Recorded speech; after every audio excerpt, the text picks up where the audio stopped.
അസുഖമായിരുന്ന സമയത്ത് എൻ്റെ മനസ്സിലേക്ക് വന്നൊരു വചനമാണ്, വിശ്വസിച്ചാൽ നീ ദൈവത്തിൻ്റെ മഹത്വം കാണും. പിന്നൊന്ന്, ദൈവത്തിന് അസാധ്യമായിട്ട് ഒന്നുമില്ല. മനുഷ്യനെ കൊണ്ട് സാധിക്കാത്ത ദൈവത്തെ കൊണ്ട് സാധിക്കും.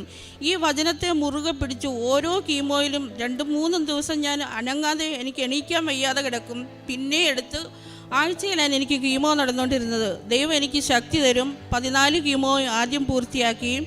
സർജറി കഴിഞ്ഞു, റേഡിയേഷൻ കഴിഞ്ഞു, അടുത്ത കീമോയ്ക്ക്. അതിൻ്റെ മുന്നേ എനിക്ക് ഈ കൈ കുത്തി ഒന്ന് എണീക്കാനോ, ഇടത്ത് കൈ കുത്താൻ മേലെ, വല കൈ കുത്താൻ മേലെ, ബ്രസ്റ്റ് അതേപോലെ നീര് വന്ന് വീർത്തിരിക്കുന്നു. യേശുവേ സ്തോത്രം, യേശുവേ നന്ദി. എനിക്ക് അമ്മ മാതാവ് വഴി ലഭിച്ച ഒരു രോഗശാന്തി സൗഖ്യമാണ് ഞാനിവിടെ പറയുന്നത്. വർക്ക് ചെയ്യുന്ന ഖത്തറിലാണ്. എൻ്റെ വീട് കാപ്പന്തയിലാണ്, ഫാത്തിമാപുരം ഇടവകയാണ്. കോവിഡിന് ശേഷം 2021 ഓഗസ്റ്റിൽ ഞാൻ നാട്ടിലേക്ക് വരാൻ റെഡി ആയിക്കൊണ്ടിരിക്കുന്ന സമയത്ത് എൻ്റെ ബ്രസ്റ്റിൽ ഒരു മുഴ പോലെ ഞാൻ കുളിച്ചുകൊണ്ടിരുന്നപ്പോൾ എൻ്റെ കൈ തട്ടി. ഞാനത് ഫൈബ്രോയിഡാണെന്ന് വെച്ചുകൊണ്ടിരുന്ന് നാട്ടിൽ വന്ന് സർജറി ചെയ്ത് മാറ്റാമെന്ന് വിചാരിച്ചിരുന്നു. പിന്നീട് എൻ്റെ ഒരു കസിനായിട്ട് ഒരു അച്ചായൻ പറഞ്ഞ് നിർബന്ധിച്ച് ഞാനത് ഹോസ്പിറ്റലിൽ പോയി അൾട്രാസൗണ്ട് എടുത്തതിലൂടെ അതിന് പെട്ടെന്ന് എനിക്ക് ബയോപ്സിക്ക് അയക്കുകയും എനിക്ക് ബ്രസ്റ്റ് ക്യാൻസർ 2nd സ്റ്റേജ് ആണെന്ന് അതിലൂടെ അറിയുകയും ചെയ്തു. പിന്നീട് അവിടുത്തെ ഗവൺമെൻറ് ഹോസ്പിറ്റലിലാണ് എനിക്ക് പെട്ടെന്നായിരുന്നു എൻ്റെ ട്രീറ്റ്മെൻറ്റ് നടന്നത്. കാരണം എൻ്റെ ക്യാൻസർ സാധാ ക്യാൻസർ അല്ലായിരുന്നു, ട്രിപ്പിൾ നെഗറ്റീവ് ആയിരുന്നു, പെട്ടെന്ന് സ്പ്രെഡ് ആകുന്ന സൈസായിരുന്നു. 12 കീമോയും സർജറിയും റേഡിയേഷനും ആയിരുന്നു അവർ ആദ്യം പറഞ്ഞിരുന്നത്. കീമോ സ്റ്റാർട്ട് ചെയ്ത് കീമോയ്ക്ക് വരാവുന്ന സൈഡ് എഫക്റ്റ് മുഴുവനും എനിക്ക് വന്നിരുന്നു. 14 കീമോയും കഴിഞ്ഞ് സർജറിയും കഴിഞ്ഞു, 1 മാസത്തെ റേഡിയോളജിയും കഴിഞ്ഞതിന് ശേഷം അവർ പറയുന്നു, ഇത് ഇനി ഫ്യൂച്ചറിലേക്ക് വരാതിരിക്കാനായിട്ട് ഒരു 14 കീമോ കൂടി എടുക്കണമെന്ന്. ആ കീമോ, 1ാമത്തെ കീമോ എടുക്കുന്നത് എനിക്ക് കീമോ സൈഡ് എഫക്റ്റായി ഞാൻ ഹോസ്പിറ്റലിൽ അഡ്മിറ്റ് ആവുകയാണ് ചെയ്തത്. ആ സമയത്ത് ഞാൻ എവിടെയാണ് കിടക്കുന്നത്, വേദനയും ഞാൻ ഞരങ്ങിക്കൊണ്ട് മാത്രമേ ഇരുന്ന്. വേദനയ്ക്ക് മാറാനുള്ള ആൻറ്റി നാർക്കോട്ടിക്കായ മെഡിസിൻ, മോർഫിനും പെയിൻ കില്ലറായ സൈക്ലോപാമും എനിക്ക് മാറി മാറി ഇഞ്ചെക്റ്റ് ചെയ്തുകൊണ്ടിരുന്നു. എവിടെയാണ് കിടക്കുന്നത്, എവിടെയാണ് സ്ഥലമെന്ന് പോലും എനിക്കറിയില്ല. ആ സമയത്ത് ആ കിടന്ന കിടപ്പിൽ ഞാൻ തീരുമാനിച്ച് ഇനി ട്രീറ്റ്മെൻറ്റ് എനിക്ക് വേണ്ട, ദൈവത്തിന് അസാധ്യമായിട്ട് ഒന്നുമില്ല എന്ന് ഞാൻ തീരുമാനിച്ച് അവിടെയുള്ള പ്രെയർ ഗ്രൂപ്പുകാർ എപ്പോഴും വന്ന് എന്നെ കാണുമായിരുന്നു. ഒരു ബിനോയ് സാറിൻ്റെ വൈഫും ഉടമ്പടിയെപ്പറ്റി എന്നോട് സർജറിക്ക് മുന്നേ പറഞ്ഞിരുന്നു. അപ്പോൾ ഉടമ്പടി എന്താണെന്ന് എനിക്കറിയില്ല. അതുകൊണ്ട് ഞാൻ ഉടമ്പടി എടുക്കാൻ എനിക്ക് മനസ്സുണ്ടായില്ല. കാരണം ഉടമ്പടി എന്താണെന്ന് അറിയാതെ എടുക്കാനായിട്ട്. അതിനുശേഷം ഞാൻ യൂട്യൂബിൽ സെർച്ച് ചെയ്തു ഉടമ്പടി എന്താണ്, കൃപാസനം എന്താണെന്ന് ഞാൻ അറിഞ്ഞതിന് ശേഷം ഓഗസ്റ്റ് 24-ാം തീയതി എൻ്റെ മോനെ വിട്ട് ഞാൻ ഉടമ്പടി എടുപ്പിച്ചു. ഉടമ്പടി എടുത്തതിന് ശേഷം എനിക്ക് ഇരുന്നോടത്ത് നിന്ന് എണീറ്റിരിക്കാനോ എനിക്ക് നടക്കാനോ വയ്യ. കീമോയുടെ സൈഡ് എഫക്റ്റ് മൂലം എൻ്റെ കൈ ഒരു പ്ലേറ്റ് പോലും എടുത്ത് പൊക്കാൻ എനിക്ക് പറ്റില്ലായിരുന്നു. എൻ്റെ കൂടെ എൻ്റെ മോനും, എനിക്കൊരു അമ്മയുണ്ട്, ഒരു ആങ്ങളയുണ്ട്. മോൻ നാട്ടിലാണ്, ഞാൻ ഒറ്റയ്ക്കുള്ളായിരുന്നു. എൻ്റെ കൂട്ടുകാരും അവിടെയുള്ള കൂടെ വർക്ക് ചെയ്യുന്നവരൊക്കെയാണ് എന്നെ ഹെൽപ്പ് ചെയ്തുകൊണ്ടിരുന്നത്. എല്ലാവരും എന്നെ നല്ലപോലെ സഹായിച്ചു. എൻ്റെ ഈശോയും എൻ്റെ മാതാവും എൻ്റെ ഇടവും വിലവും നിന്നു. അസുഖമായിരുന്ന സമയത്ത് എൻ്റെ മനസ്സിലേക്ക് വന്നൊരു വചനമാണ്, വിശ്വസിച്ചാൽ നീ ദൈവത്തിൻ്റെ മഹത്വം കാണും. പിന്നൊന്ന്, ദൈവത്തിന് അസാധ്യമായിട്ട് ഒന്നുമില്ല. മനുഷ്യനെ കൊണ്ട് സാധിക്കാത്ത ദൈവത്തെ കൊണ്ട് സാധിക്കും. ഈ വചനത്തെ മുറുകെ പിടിച്ചു ഓരോ കീമോയിലും 2-3 ദിവസം ഞാൻ അനങ്ങാതെ, എനിക്ക് എണീക്കാൻ വയ്യാതെ കിടക്കും. പിന്നെ എടുത്ത് ആഴ്ചയിലാണ് എനിക്ക് കീമോ നടന്നുകൊണ്ടിരുന്നത്. ദൈവം എനിക്ക് ശക്തി തരും. 14 കീമോ ആദ്യം പൂർത്തിയാക്കി. സർജറി കഴിഞ്ഞു, റേഡിയേഷൻ കഴിഞ്ഞു, അടുത്ത കീമോയ്ക്ക്. അതിൻ്റെ മുന്നേ എനിക്ക് ഈ കൈ കുത്തി ഒന്ന് എണീക്കാനോ, ഇടത്ത് കൈ കുത്താൻ മേലെ, വല കൈ കുത്താൻ മേലെ, ബ്രസ്റ്റ് അതേപോലെ നീര് വന്ന് വീർത്തിരിക്കുന്നു. റേഡിയോളജി കാണിക്കുമ്പോൾ പറയും ഓങ്കോളജി കാണിക്കാൻ പറയും. ഓങ്കോളജി പറയും സർജറിയുടെ മിസ്റ്റേക്കാണ്. പിന്നീട് പ്രിസ്ക്രൈബ് ചെയ്യണേ 8 പനഡോൾ വീതം 4 നേരം കഴിക്കാനാണ് പറയുന്നത്. ഈ പനഡോൾ കഴിച്ചാലുണ്ടാകുന്ന സൈഡ് എഫക്റ്റ് എന്താണെന്ന് എനിക്ക് അറിയാവുന്നതുകൊണ്ട് ഉടമ്പടി എടുത്തതിന് ശേഷം എൻ്റെ ഈശോയിലും മാതാവിലും വിശ്വസിച്ച് ഞാൻ കംപ്ലീറ്റ് മരുന്ന് കഴിഞ്ഞ് നിർത്തി. പിന്നീട് ആദ്യത്തെ ജോസഫ് അച്ഛൻ്റെ ടോക്ക് ധ്യാനം ഞാൻ കൂടുന്ന സമയത്ത് തന്നെ എൻ്റെ ഈ കൈ പൊക്കാൻ എനിക്ക് കഴിയില്ലായിരുന്നു. ഞാൻ ആ ധ്യാനത്തിൻ്റെ സുതിപ്പിൻ്റെ സമയത്ത് തന്നെ എൻ്റെ കൈ പൊങ്ങി. പിന്നീട് എനിക്ക് അങ്ങോട്ടുള്ള റിക്കവർ എങ്ങനെയാണെന്ന് എനിക്ക് തന്നെ അറിയില്ല. എൻ്റെ ബ്രസ്റ്റിലെ നീര് കംപ്ലീറ്റ് മാറി.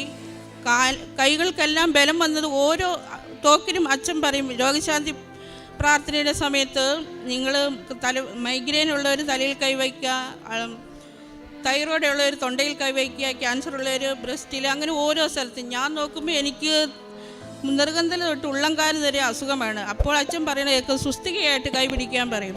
ഞാൻ സുസ്ഥികയായിട്ട് കൈ പിടിച്ച് പ്രാർത്ഥിക്കുന്ന സമയത്ത്, അച്ഛൻ്റെ രോഗശാന്തി പ്രാർത്ഥനയുടെ സമയത്ത് എൻ്റെ ശരീരത്തിലേക്ക് ഒരു വൈബ്രേഷൻ വരും. ഞാൻ തന്നെ അറിയാതെ എൻ്റെ ഓരോ അസുഖങ്ങളും ഓരോ സൈഡ് എഫക്റ്റുകളും എടുത്തു മാറ്റിക്കൊണ്ടിരുന്നു. ഞാൻ അറിയുന്നില്ല ഞാൻ എന്നിൽ നിന്ന് ഓരോ അസുഖങ്ങൾ മാറുന്നു. ഞാൻ എല്ലാ ദിവസവും അച്ഛൻ്റെ 2 ധ്യാനം കൂടും. പിന്നീട് സാക്ഷ്യങ്ങൾ കംപ്ലീറ്റ് ആയി കണ്ടുകൊണ്ടിരുന്നു. കിച്ചണിലായാലും മൊബൈൽ ഓൺ ചെയ്ത് ഞാൻ സാക്ഷ്യങ്ങൾ കേട്ടുകൊണ്ടേയിരിക്കും. എൻ്റെ മോനോട് ഞാൻ വിളിച്ചു പറയുമ്പോൾ മമ്മിക്ക് പൂർണ്ണമായിട്ട് സുഖമായോ എന്ന് ചോദിച്ചു. അവന് തന്നെ വിശ്വസിക്കാൻ പറ്റാത്ത അവസ്ഥയിലായിരുന്നു. പിന്നെ കീമോയുടെ സൈഡ് എഫക്റ്റ് മൂലം അതികഠിനമായ വയറുവേദനയായിരുന്നു എനിക്ക്.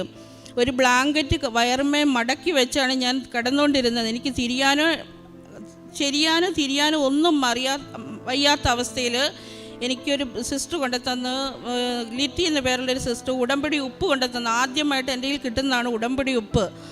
ആ ഉപ്പ്, 1 നുള്ള് ഉപ്പ് ഞാനൊരു വെള്ളത്തിലിട്ട് വിശ്വാസ പ്രമാണം ചൊല്ലി കഴിച്ച ആ സമയത്ത് തന്നെ എൻ്റെ വയറിൻ്റെ വേദന കംപ്ലീറ്റ് മാറി. എനിക്ക് ഇന്ന് വരെ ആ കഠിനമായ വയറുവേദന ഉണ്ടായിട്ടില്ല.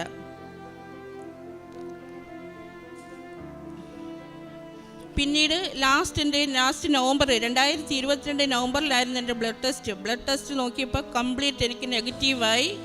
വൈറ്റമിൻ ഡിയുടെ കുറവ് മാത്രമേ ഉള്ളൂ. ഇവിടെ ഞാൻ മാതാവിനോട് നേർന്നിരുന്നു, അമ്മേ എനിക്ക് പരിപൂർണമായിട്ട് സുഖപ്പെടുകയാണെങ്കിൽ ഞാൻ ആദ്യമായിട്ട് എൻ്റെ വീട്ടിൽ വരുന്നതിന് മുന്നേ കൃപാസനത്തിൽ വന്ന് കാലുകുത്തി അമ്മയെ കണ്ട് എൻ്റെ സാക്ഷ്യം ഇവിടെ പറഞ്ഞതിന് ശേഷം ഞാൻ വീട്ടിൽ പോകുള്ളെന്ന്.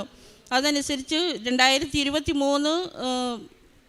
ജനുവരി 31-ാം തീയതി ഞാൻ ഇവിടെയാണ് വന്നത്. അപ്പോൾ സിസ്റ്റർ എന്നോട് പറഞ്ഞു, എവിഡൻസ് ഉണ്ടെങ്കിലേ സാക്ഷ്യം പറയാൻ പറ്റുള്ളൂ. ഞാൻ വീട്ടിൽ പോയി, ഞാൻ കാരിത്താസിൽ പോയി ഓങ്കോളജിയെ കണ്ട് മാമോഗ്രാമം എടുത്ത് അൾട്രാസൗണ്ടും ചെയ്ത് അതിൻ്റെ ഓങ്കോളജിയിലെ ഡോക്ടർ എനിക്ക് റിസൾട്ട് തന്നു. എനിക്ക് കംപ്ലീറ്റ് എൻ്റെ രോഗം പരിപൂർണമായിട്ട് അതിൽ നിന്ന് വിട്ടുമാറി എന്ന് ആ റിപ്പോർട്ട് ഞാനിവിടെ സിസ്റ്ററെ കൊടുത്തിട്ടുണ്ട്. അങ്ങനെ അമ്മയും മാതാവും എനിക്ക് നിരവധി അനുഗ്രഹങ്ങൾ നൽകിയിട്ടുണ്ട്. ഞാൻ വിളിച്ചാൽ എൻ്റെ വിളിപ്പുറത്ത് എൻ്റെ അമ്മ മാതാവും എൻ്റെ ഈശോയും ഉണ്ടെന്ന് ഞാൻ എൻ്റെ അനുഭവത്തിൽ നിന്ന് അറിഞ്ഞതാണ്. ഇവിടെ നിന്ന് സാക്ഷ്യപ്പെടുത്തിയിട്ട് ചെന്ന് ഞാനിനി 1.5 വർഷമായി ഞാൻ ജോലിയിൽ നിന്ന് റിസൈൻ ചെയ്തിരിക്കുകയായിരുന്നു. എനിക്ക് ആഴ്ച കീമോ ഉണ്ട്. എനിക്ക് ജോലി ചെയ്യാൻ ബുദ്ധിമുട്ടായിരുന്നു. ഇനി ഇവിടെ നിന്ന് ചെന്നിട്ട് വേണം ഞാൻ ജോലിയിൽ ജോയിൻ ചെയ്യാൻ. ഈശോയും അമ്മയും എനിക്ക് നൽകിയ എല്ലാ അനുഗ്രഹങ്ങൾക്കും സഹായങ്ങൾക്കും 1000 നന്ദി. കീമോയുടെ സൈഡ് എഫക്റ്റ് സിസ്റ്ററെ, എൻ്റെ കാലിലെല്ലാം ബബിൾസ് വന്ന് പൊട്ടി. കൈക്കൊരു പ്ലേറ്റ് പോലും എനിക്ക് എടുത്ത് പൊക്കാൻ പറ്റില്ല. എൻ്റെ മുഖം എല്ലാം വലിഞ്ഞു മുറുകി, ഒരു പൂച്ചയുടെ മുഖം പോലെയായിപ്പോയി എൻ്റെ മുഖം. സ്കിന്നെല്ലാം വലിഞ്ഞു മുറുകി, നമ്മൾ പോലും കണ്ടാൽ പേടിക്കുന്ന ഒരു രൂപമായിരുന്നു. ഉടമ്പടി എടുത്തു കഴിഞ്ഞ് ഞാൻ അറിയാതെയാണ് എൻ്റെ മാറ്റങ്ങൾ എന്നിൽ വന്നുകൊണ്ടിരുന്നത്. ഈ 2 മാസം മുന്നേ ഞാൻ ഓർക്കുന്നു, എനിക്ക് പരിപൂർണമായിട്ടുള്ള സൗഖ്യം കിട്ടില്ല. അച്ഛൻ്റെ ഓരോ രോഗശാന്തി പ്രാർത്ഥനയിലും ഞാൻ പ്രാർത്ഥിക്കുമ്പോൾ പെട്ടെന്നൊരു വൈബ്രേഷൻ എൻ്റെ ശരീരത്തിലേക്ക് വരുന്നത് ഞാൻ അറിയുന്നുണ്ട്. അതിലൂടെ പരിപൂർണമായിട്ട് എനിക്ക് സൗഖ്യം കിട്ടിയത് പിന്നീടാണ് ഞാൻ അറിയുന്നത്. രക്ഷിക്കാൻ കഴിയാത്ത വിധം കർത്താവിൻ്റെ കരം കുറുകിപ്പോയിട്ടില്ല. കേൾക്കാനാവാത്ത വിധം അവിടുത്തെ കാതുകൾക്ക് മാന്ദ്യം ഭവിച്ചിട്ടില്ല.